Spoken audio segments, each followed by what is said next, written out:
Hello everyone, we are back with another YouTube episode / podcast. We have the wonderful James Wolfe here, a 4th year physio who probably knows a lot more than a lot of graduated physios. So he's got a couple talking points for us to go through today, and I will eventually think of something to bring up myself as well. How are you today, James? I'm well, thanks. Thanks for having me on. Oh, it's an absolute pleasure, you know it is. So, alright. Those things will kill you, you know.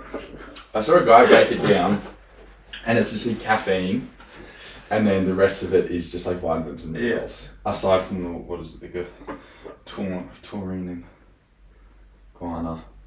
I am breathing kind of hard, but that's really nervous.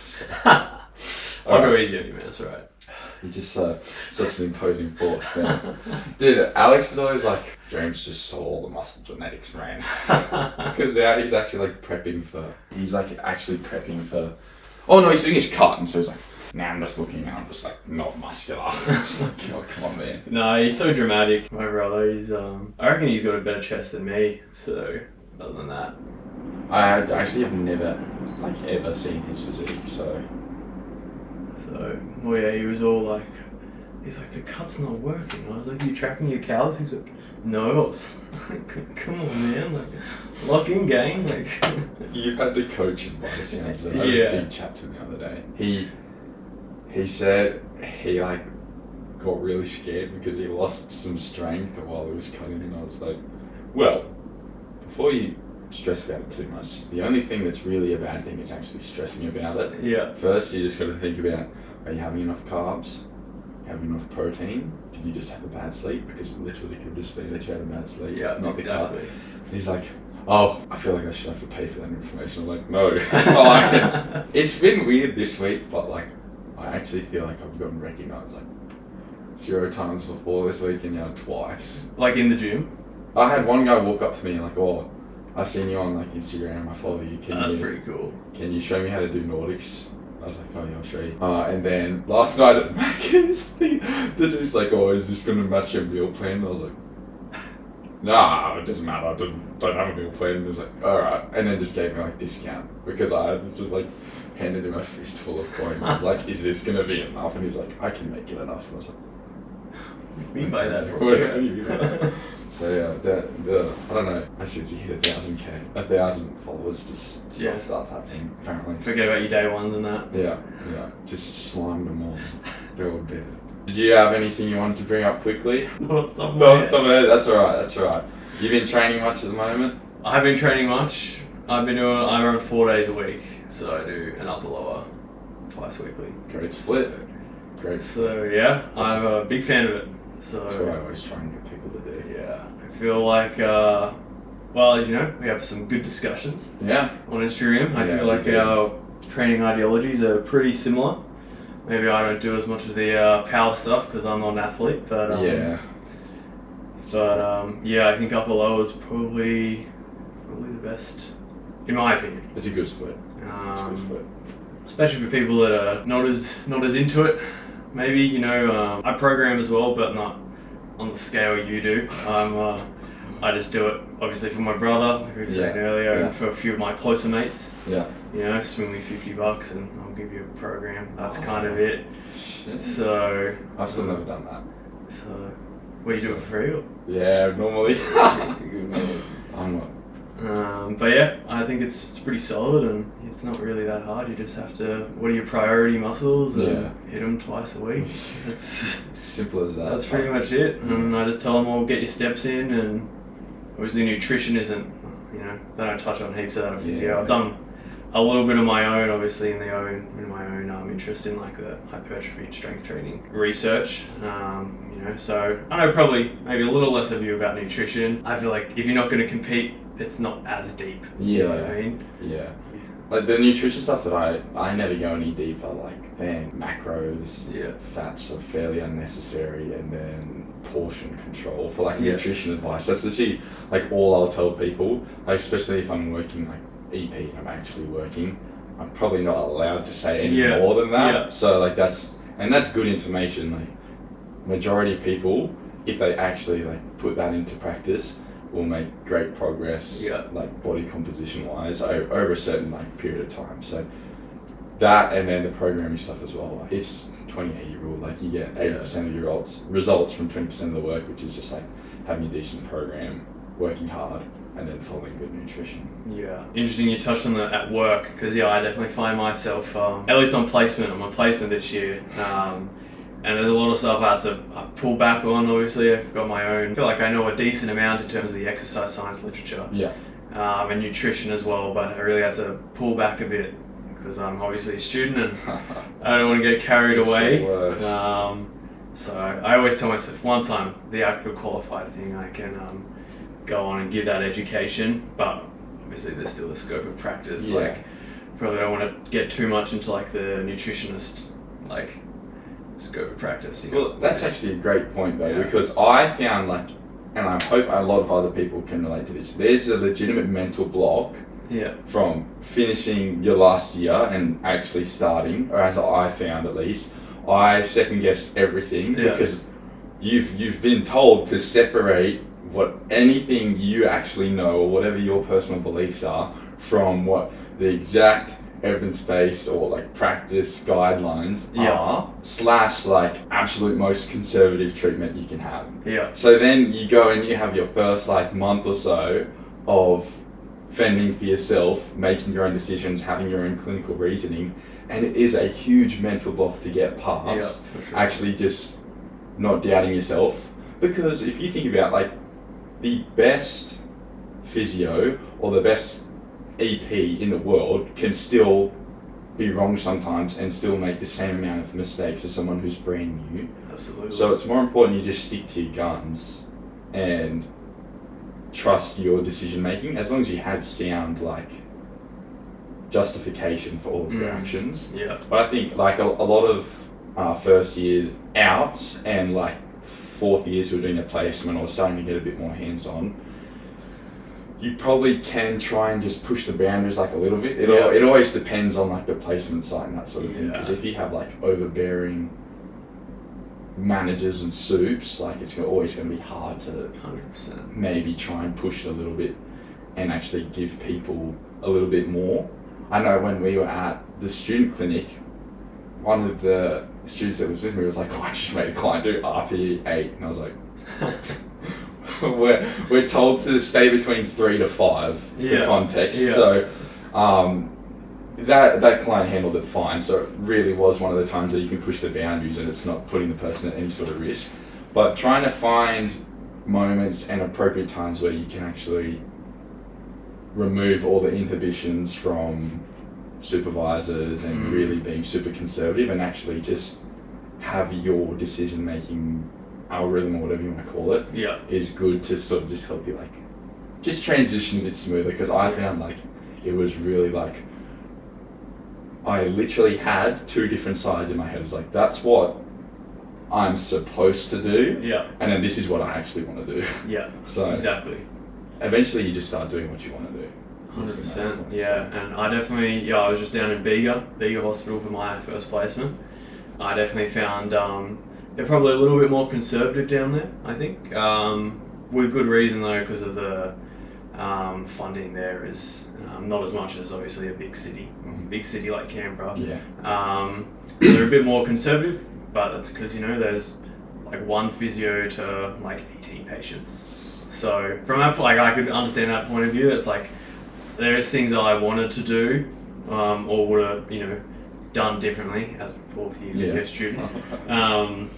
And they're like, we do it this way because like we're limited. Like, great that you guys are here now, but like when you guys leave, it's just me again. So definitely understood their point of view, but I'm very excited to be able to do it without limitations, but like you said, make my own clinical judgment. So right. Well, so I'm not trying to lead you into any leading questions here, but what do you think are some of the things that, like, repeated patterns of times you would do something different while you were there?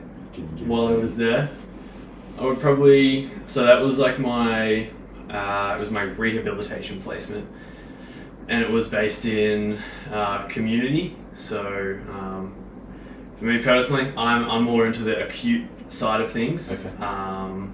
or like more unwell people. So for me, I would have liked a bit more of a challenge because all these adults were, community dwelling, quite high level functioning, and we did do a lot of like group classes, which was good. But at the same time, it's such like they're group classes, and there's like the lowest level functioning and like the highest level functioning like person. There's like it's a big spectrum, and then it goes back to like the funding. It was like safety is obviously the biggest thing. So sometimes it's a group class, and then you'd have to give progressions within the group class as well. So just some things like that. Potentially I would run a different style group class, like a station format or something, with like progressions, like written down instead of just it was like a group class and we all ran through it at like the same time. So like definitely, I think it's still like it was still beneficial, and especially such like a small community down there, like something's better than nothing. And like I definitely still think a lot of them improved and stuff, like the outcome measures. And, they're like 80 years plus. So was it just like a start, like the same people start, you take them through like an eight week or something, or like they had been going there for quite some time and they still managed to? They've been going there for some people like they just started, or some people have been going for like in excess of like a year, 2 years. So and they more cater towards like, it's obviously a very social thing as well, which there's evidence to show that that's quite good as well. But they're like, I asked, I was like, how do you monitor progressions, because they don't really write anything down, and they that's a big one. That's a red flag. So they just were like, we kind of just kind of do it, and but I think it's still beneficial. But if I were to change it, it would be like include something like something to write down and progress. Totally. It's hard because some people just stop coming, or like some people don't come up enough on a consistent basis. So So their only measure of progress was the outcome measure, so they test and then retest? Or? Pretty much. Right. I would be screwed. I would be screwed because I have a really bad habit, and Chris will probably watch this and he knows, I'll do like 3 assessments and that's it, and then I'll just get started. Because like if you just get started and then you get them understanding the program as soon as possible, like that's its own level of progress in itself. So going and spending like whole 30-45 minutes doing 10 different assessments is probably better than what I do. So I'm working on that, but in the moment I'm always just like, it's enough. And so I've had my first like actual retests now. So I've been with clients for like 6 to 8 weeks. They've gone through their program and we're retesting it. And I'm like, what the fuck? Did I only do a sit to stand, a sit and reach, and a tug? I'm like, where is the rest? So that's a good learning point. Like I've had people take like 10 seconds off there 3 times sit to stand. So like all the progress was great. It's just like I didn't do enough assessment. I've always been like that. Never a big assessments guy. So definitely always going to be a work in progress. But like on James' actual point is it's very important to actually have the program and the progress there as well. The annoying thing is GPs will never take that as progress. They only care about the clinical outcome measures and that sort of thing. So it's tough with that, and that's why it's important for me or physios or anyone to actually do enough. But it's just red flag that they didn't do any program kind of. And it wasn't like it was just like a few classes that they didn't. Like there was some classes they did, which was good to see. Just more of this, like the older population. They said it wasn't as much of a focus, and maybe they had some good clinical reasoning for that. But for me, and my background of like working in a hospital, like here, and I guess all my research into like training myself and other people, I probably disagree. But it's like what can you do really. And as I said, they do that. I want to make it clear that it was a good placement, and they're definitely doing the best they can. Exactly. Down there with the funding. Yeah. I do find it interesting. I always find it interesting working with the older population.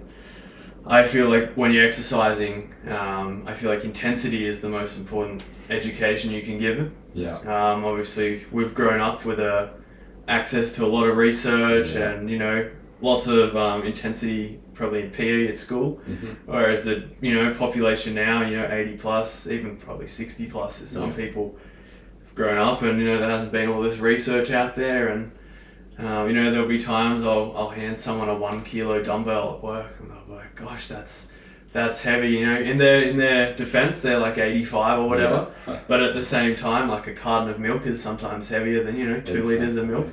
And it's just, I think it's a lot of like the perception of I'm weight training, like, oh wow, this is heavy. Realistically, how much is 1 kilo actually going to be stimulating the muscle? It's not.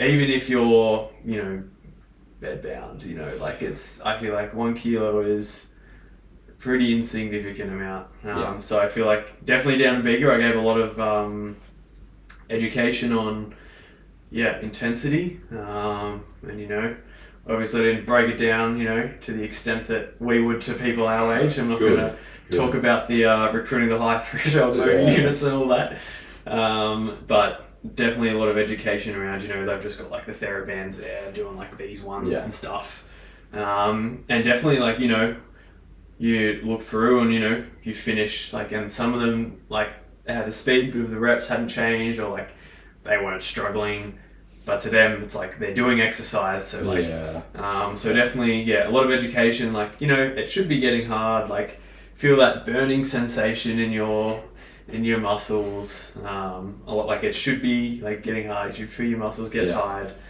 A lot of that had a lot of, I wouldn't call them complaints, but a lot of people saying, oh, when you guys leave we won't have to work as hard. I said, well, hopefully that's not the case, but obviously my supervisors were like, oh, that's like good feedback, because obviously we want to be pushing them. Exactly.